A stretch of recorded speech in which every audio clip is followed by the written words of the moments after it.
दोस्तों, तुर्की सन 2023 के इलेक्शन से रिलेटेड वो सारी भविष्यवाणियां, वो सारे अंदाजे बिल्कुल सच साबित हुए हैं कि जो पिछले कई हफ्तों से लगातार दुनिया के लगभग सभी बड़े बड़े मीडिया हाउसेस की तरफ से किए जा रहे थे, जिनमें ये बताया जा रहा था कि सन 2023 तुर्की का ये इलेक्शन वहां के मौजूदा राष्ट्रपति यानी कि रजब तैयब एर्दोगान के लिए सबसे मुश्किल और सबसे चैलेंजिंग साबित होगा। जिस मुश्किल और जिस चैलेंज का सामना उनको इस इलेक्शन में करना पड़ रहा है, इस तरह के चैलेंज का सामना उनको अपनी पूरी जिंदगी में कभी नहीं करना पड़ा है। आने वाले लगातार एग्जिट पोल्स भी इसी बात की तरफ इशारा कर रहे थे कि इन चुनाव में या तो रजब तैयब एर्दोगान खुद हार जाएंगे और अगर जीतेंगे भी तो उनको बहुत ज्यादा कांटे की टक्कर मिलेगी। और यही वो सारे दावे थे और यही वो सारी चीजें थी कि जिनकी वजह से पूरी दुनिया की ही नजरें पिछले कई दिनों से लगातार तुर्की के इलेक्शन पे गहराई के साथ टिकी हुई थी, क्योंकि हर कोई यही देखना चाहता था कि 20 साल से लगातार तुर्की की कुर्सी पर बैठने वाले रजब तैयब एर्दोगान क्या अपनी कुर्सी इस बार गवा देंगे या फिर एक बार फिर से अपनी कुर्सी संभालने में कामयाब रहेंगे।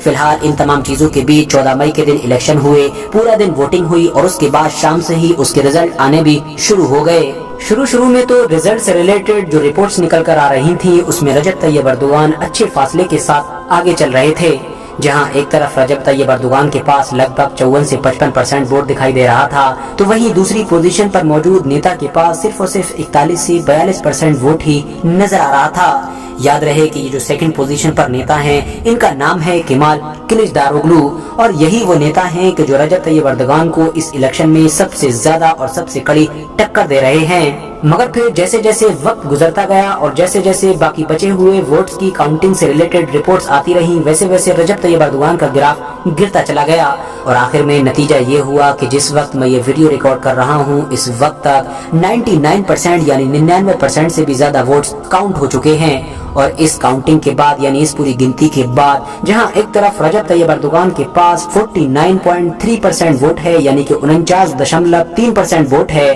तो वहीं दूसरी तरफ जो दूसरे मेन लीडर हैं उनके पास लगभग 45% के करीब वोट है। और जहां तक सवाल इस बात का है कि शुरू में इतने ज्यादा आगे रहने वाले रजब तैयब एर्दोगान वक्त के साथ साथ नीचे कैसे खिसकते चले गए, तो इसका जवाब ये है कि जैसा कि हम देखते हैं कि हर इलाके में, हर देश में ऐसा होता है कि कोई पार्टी किसी इलाके में मजबूत होती है तो कोई पार्टी किसी दूसरे इलाके में मजबूत होती है। और तुर्की के मैटर में भी बिल्कुल ऐसा ही मालूम होता है। शुरू में जिन इलाकों के रिजल्ट से रिलेटेड रिपोर्ट्स आ रही थी वो दरअसल उन इलाकों की थी कि जहां पर शायद रजब तैयब एर्दोगान की पार्टी ज्यादा मजबूत थी, मगर बाद में जैसे जैसे काउंटिंग होती गई वैसे वैसे उन इलाकों का भी रिजल्ट आया कि जहां पर सीएचपी यानी कि दूसरी पार्टी मजबूत थी। इसी वजह से जहां एक तरफ वक्त के साथ रजब तैयब एर्दोगान का ग्राफ यानी परसेंटेज गिरता गया, तो वहीं दूसरी तरफ जो दूसरे मेन लीडर थे उनका ग्राफ बढ़ता चला गया। मगर दोस्तों, अब बारी आती है सबसे मेन और सबसे बड़े सवाल की कि भाई चलो जो हुआ वो हुआ, लेकिन अब ये बात तो क्लियर है कि रजब तैयब एर्दोगान के पास 49% वोट है, दूसरी तरफ उनके जो विरोधी नेता हैं उनके पास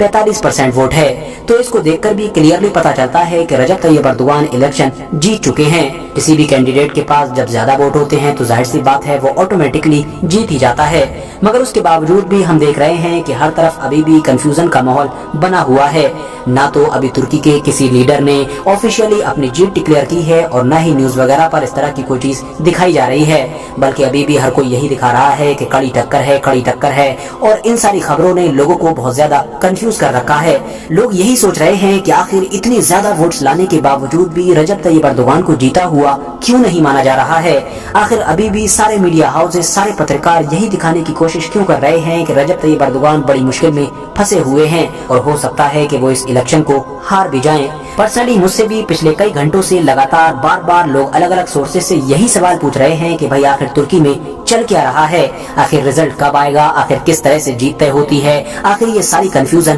किस तरह की है। तो मैं आप लोगों को बता दूं कि जैसा कि मैं अपनी एक पिछली वीडियो में भी बता चुका हूं कि तुर्की के इलेक्शन का प्रोसेस दुनिया के दूसरे ज्यादातर देशों की तरह नहीं है। यहाँ पर ऐसा नहीं होता है कि जो ज्यादा वोट्स लाए वो जीत भी जाए, बल्कि यहाँ पर जरूरी है कि किसी भी कैंडिडेट के पास 50% वोट्स हों। अगर कोई भी कैंडिडेट 50% वोट्स हासिल नहीं कर पाता है तो वहाँ पर दोबारा इलेक्शन करवाए जाते हैं। और सन 2023 में भी यही हालात बनते हुए दिख रहे हैं, क्योंकि रजब तैयब एर्दोगान के जिनके पास शुरू में तो 54-53% वोट्स नजर आ रहे थे, वो गिरते गिरते 49% के करीब पहुंच चुके हैं। यही वजह है कि अब सारे मीडिया हाउसेस भी यही दिखा रहे हैं कि तुर्की के इलेक्शन की तस्वीर लगभग साफ हो चुकी है। पहले राउंड में कोई भी राष्ट्रपति नहीं चुना जा सकता है, इसीलिए अब दूसरा राउंड होगा और ये दूसरा राउंड 28 मई के दिन कराया जाएगा। और इस दूसरे राउंड में केमाल किलिचदारोग्लू या फिर रजब तैयब अर्दोगान में से जो कोई भी 50% अकेले वोट्स हासिल करने में कामयाब हो जाता है तो उसी को ही तुर्की का अगला राष्ट्रपति चुन लिया जाएगा। मगर खास बात यह है कि तुर्की के इलेक्शन में ये जो दूसरा राउंड करवाया जाता है ये सारे ही कैंडिडेट्स के बीच नहीं करवाया जाता है, बल्कि सिर्फ उन 2 कैंडिडेट्स के बीच करवाया जाता है कि जिन्होंने पहले राउंड में सबसे ज्यादा वोट्स हासिल किए हैं। फिलहाल इलेक्शन होने के बाद जब रिजल्ट से रिलेटेड रिपोर्ट्स आना शुरू हो गई थी और ये पता चल गया था कि रजब तैयब अर्दोगान अपने विरोधी नेता से काफी फासले के साथ आगे चल रहे हैं, तो रजब तैयब अर्दोगान देर रात लोगों से भी मिलने आए। अचानक से उन्होंने पूरी भीड़ से मुलाकात की और उसमें न सिर्फ तुर्की के लोगों की तारीफ की बल्कि साथ ही साथ इस बात की तरफ इशारा भी दिया कि हम लोग इस इलेक्शन में क्लियरली जीत रहे हैं। उस वक्त तक तो रजब तैयब अर्दोगान ये तक कह रहे थे कि मुझे उम्मीद है कि हम पहले ही राउंड में जीत जाएंगे और अगर हम नहीं जीते और ये इलेक्शन दूसरे राउंड में भी जाता है तो हमें उससे कोई फर्क नहीं पड़ता है। इंटरेस्टिंग बात यह है कि कई दिन पहले से आने वाली बहुत सारी रिपोर्ट्स में ये चीज दिखाने की कोशिश की जा रही थी कि तुर्की के उस बड़े इलाके में इस इलेक्शन में रजब तैयब अर्दोगान को बड़ा नुकसान होने वाला है जिस इलाके में भूकंप आया था, क्योंकि उस भूकंप की वजह से जो तबाही मची थी उसको पूरी दुनिया ने देखा था। बेशुमार लोगों ने न सिर्फ अपनी जान गंवाई थी और अपने लोगों को गंवाया था बल्कि हजारों की तादाद में लोगों का घर बार भी छिन गया था। मगर जब रिजल्ट्स आने शुरू हुए हैं तो उससे पता चला है कि उन सारे इलाकों में भी रजब तैयब अर्दोगान को कोई नुकसान नहीं हुआ है, बल्कि वहाँ पर भी रजब तैयब अर्दोगान ही लीड करते हुए नजर आ रहे हैं। और उसकी वजह ये बताई जा रही है क्योंकि अर्दोगान ने इस इलाके में रहने वाले लोगों से ये वादा किया है कि बहुत जल्द ही उन सबको उनके खोए हुए मकान वापस दिलवाए जाएंगे और यहाँ पर आलीशान मकान बनवाए जाएंगे। इसीलिए लोगों को लगता है कि अगर शायद अर्दोगान आ गए तो उनका किया हुआ वादा पूरा हो जाएगा, मगर अगर अर्दोगान नहीं आए तो शायद दूसरी गवर्नमेंट हमारे ऊपर फोकस करती भी है या नहीं, इस चीज का कोई भरोसा नहीं है। फिलहाल दोस्तों देखना है कि तुर्की के इस इलेक्शन में आगे क्या होता है।